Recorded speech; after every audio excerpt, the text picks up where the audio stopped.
Bismillahirrahmanirrahim. Assalamualaikum warahmatullahi wabarakatuh. Nah, hari ini kita akan belajar tentang Gestalt, ya. Mungkin di antara kalian ada yang udah tahu apa itu Gestalt. Buat kalian yang suka sama desain grafis, suka sama UI desain, nah itu pasti udah nggak asing ya dengan istilah Gestalt. Nah, pertanyaannya, Gestalt itu apa ya? Gitu. Nah, mungkin saya nggak terlalu jelaskan lebih detail tentang ini, tapi nanti dari contoh-contoh, dari hasil tugas, mungkin kalian akan belajar apa sih Gestalt, terus apa fungsi Gestalt dalam komposisi dalam dunia arsitektural. Nah, pasti saya nggak perlu tanya satu-satu, kalian pasti ngerti, atau kalian bisa baca apa yang saya maksud di sini. Nah, ini sapaan saya buat kalian semua, mahasiswa-mahasiswa baru arsitektur Universitas Syekh Kuala. Oke, udah bisa baca ya.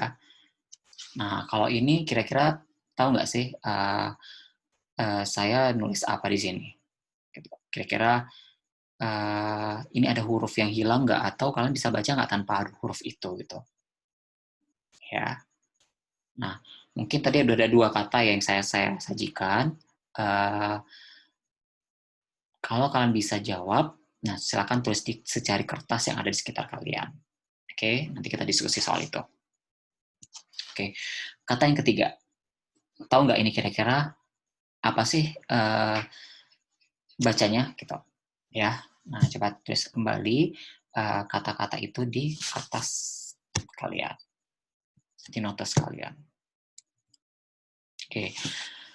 Nah, ini ada gambar penampang dari buah kiwi ya. Diatur komposisinya seperti ini. Mungkin di minggu lalu sudah dijelaskan ini disebut dengan komposisi apa. Nah, pertanyaan saya adalah ketika kiwinya saya potong segitiga pada penampang kiwi, terus saya susun seperti ini, nah itu terbentuk gambar apa? Atau kalian melihat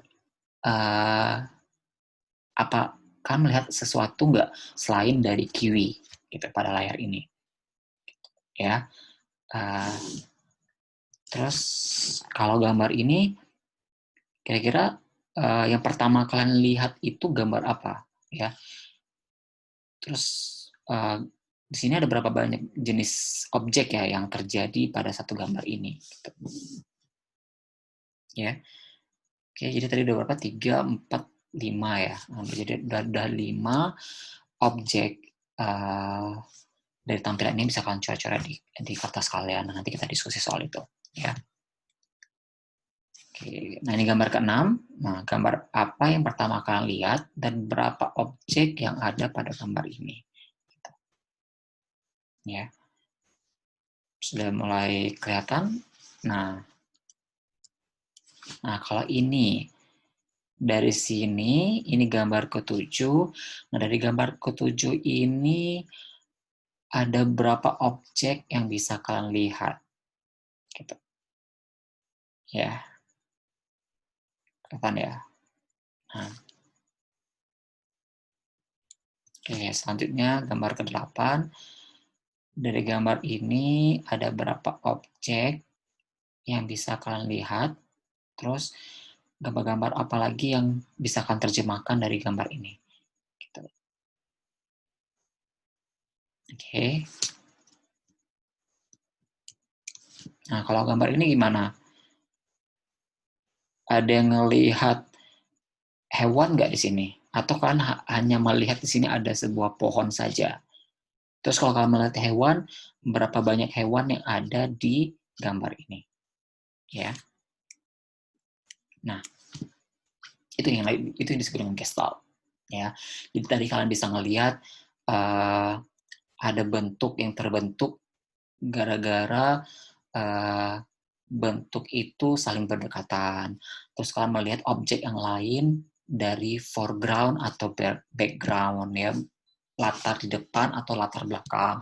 Terus kalian melihat objek yang lain itu gara-gara ada yang solid, ada yang void, ada yang dark, ada yang white ya. Jadi kalian melihat objek yang lain. Nah, sebenarnya apa sih itu? Nah, itu adalah gestalt. sebuah istilah psikologi di mana kita melihat sesuatu itu secara keseluruhan. Ya, jadi kita nggak melihatnya dari bagian-bagian, tapi kita melihatnya secara keseluruhan. Itu term dari psikologi. Nah, jadi Gestalt itu adalah persepsi visual kita yang dikembangkan oleh psikologis Jerman pada tahun 1920-an. Nah, nanti pertanyaannya adalah kenapa kita harus mempelajari Gestalt pada komposisi? Gitu. Itu pertanyaan untuk tugas kalian nanti. Ya, jadi ketika kita melakukan Gestalt, kita itu mengorganize seluruh elemen-elemen visual itu menjadi satu grup atau unified walls. Jadi kita nggak melihat lagi dari satu panduan. Jadi otak kita secara tidak sadar itu akan menyederhanakan bagian-bagian itu menjadi satu kesatuan utuh gitu. Ya, jadi kalau tadi kalian melihat kiwi, ketika kita susun seperti itu, kalau jawaban kalian di tengah-tengah itu ada gambar segitiga, nah berarti kalian benar. Nanti otak kalian itu tidak melihat kiwi, 1 kiwi, 2 kiwi, 3 kiwi, tapi yang kalian lihat adalah keseluruhan sehingga terbentuklah segitiga tengah-tengahnya. Itu disebut dengan Gestalt. Ya. Nah, Gestalt itu juga ada prinsip-prinsipnya, ya. Yang pertama adalah good form. Jadi ketika kalian mau membuat Gestalt pada komposisi kalian, hal pertama yang bisa kalian lakukan adalah membentuk bentuk-bentuk yang sempurna, bentuk-bentuk yang tersusun dengan sangat rapi sehingga membentuk sesuatu gitu. Nah, itu disebut dengan good form. Jadi kalau misalnya tiba-tiba kalau ada kiwi tadi kalian susun sehingga dia membentuk segitiga tengah-tengahnya, itu disebut dengan good form. Ya. Atau kalau misalkan ada apa ya? Saya contohin misalkan ada cookies nih, ada cookies. Terus cookies itu kalian susun sehingga dia membentuk seperti lingkaran lebih besar. Nah, kalian tuh tidak melihat itu lagi sebagai cookies, tapi yang kalian lihat itu adalah lingkaran yang besar. Atau mungkin kalian mau bentuknya seperti Mickey Mouse, atau kalian mau bentuknya itu seperti bunga gitu. Nah, yang kalian lihat itu sekarang bukan lagi cookiesnya sebagai satuan, tapi yang kalian lihat itu adalah bunganya atau Mickey Mouse yang terbentuk dari cookies-cookies, ya. Biskuit bahasa Indonesianya. Oke.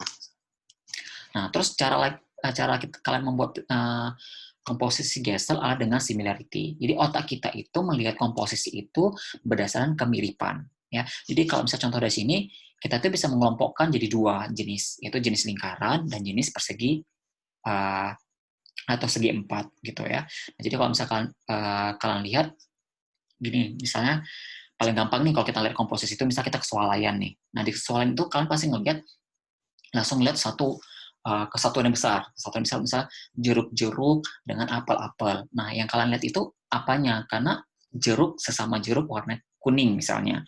Nah, itu sesama kuning, itu kalian lihatnya jadi sebuah komposisi yang besar. Nah, ketika kalian melihat apel dengan warna hijau atau warna merahnya sama-sama warna hijau atau sama-sama merahnya, itu kan melihatnya jadi satu kesatuan apel, bukan apel seperti itu. Nah, itu otak kalian mengeneralkan itu, otak kalian mensederhanakan itu, nah itu disebut dengan Gestalt. Nah, karena kita melihatnya jadi kesatuan karena mereka mirip, itu menggunakan prinsip dari similarity. Terus prinsip proximity. Nah, meskipun ini sebagai contohnya pada layar kalian lihat bahwa meskipun ini ada 2 objek yang berbeda, yaitu lingkaran dan persegi atau segi 4, tapi kita bisa mengelompokkan ini menjadi 2 kelompok besar. Kenapa? Kita nggak mengelompokkan dia seperti lingkaran dengan lingkaran atau persegi dengan persegi. Tapi yang kita kelompokkan adalah 3 lingkaran dan 3 persegi. Itu kita kelompokkan jadi satu. Kenapa? Karena kedekatan mereka. Gitu. Jadi kita bisa membentuk Gestalt itu karena letaknya itu saling berdekatan sehingga dia menjadi satu kelompok. Terus ada kedekatan yang lain itu jadi satu kelompok kembali. Nah, itu disebut dengan proximity. Oke. Terus prinsip selanjutnya adalah closure. Jadi kalau ada item-item atau bagian-bagian yang di closure atau dikelompokkan atau dipelingkupkan, nah itu kita bisa melihatnya menjadi satu kesatuan. Gitu ya. Misalnya kita membuat komposisi atau di sekitar kita apa ya, bisa saya contohin ya. Nah, misalnya kita ini ada pensil warna nih, ya. Jadi pensil warna meskipun dia berbeda-beda warna, walaupun partnya satu-satu, tapi ketika kita buat dia closure satu, kita masukkan dia dalam satu kotak, nah itu jadi closure, nah kita melihat jadi satu kesatuan penuh menjadi satu kotak pensil warna, gitu. Ya.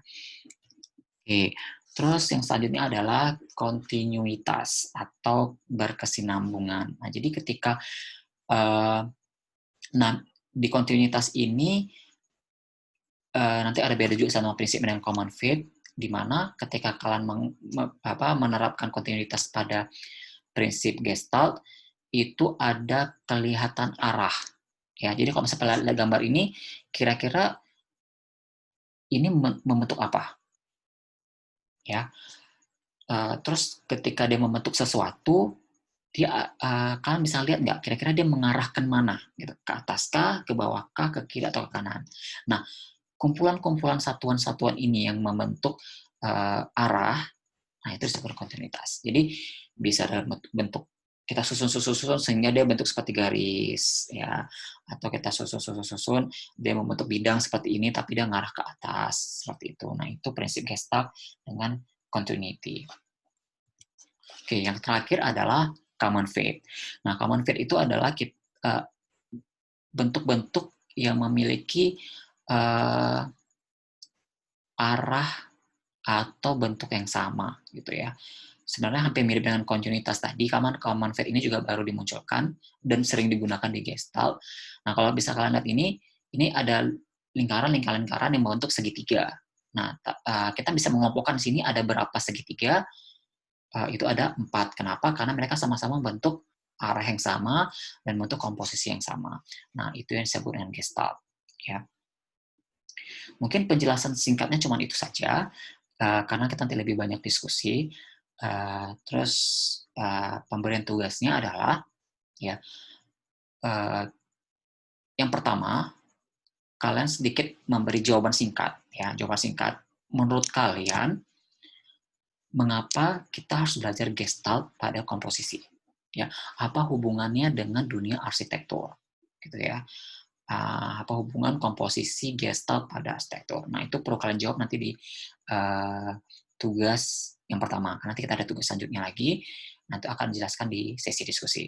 Terima kasih atas perhatiannya. Jika ada pertanyaan, kita mulai di diskusi. Assalamualaikum warahmatullahi wabarakatuh.